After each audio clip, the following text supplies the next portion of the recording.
عند سدرة المنتهى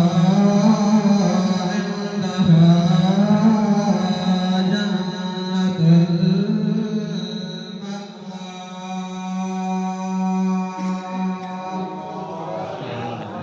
عليه تحية والثناء وعلى آله وأصحابه أصحاب النجوم الهدى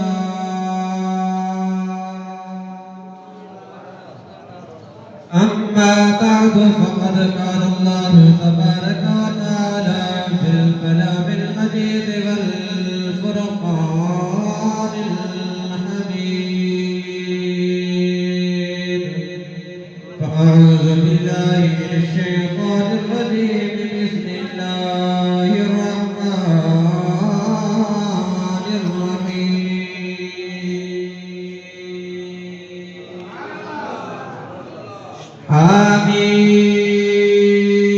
حميم والكتاب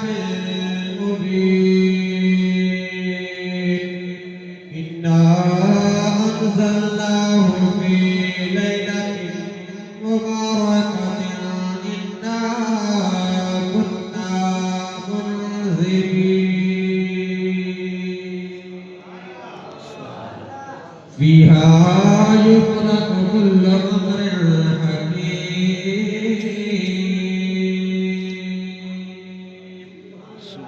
وقال الله تبارك وتعالى ولمن خاف مقام ربه جنتان وقال الله تبارك وتعالى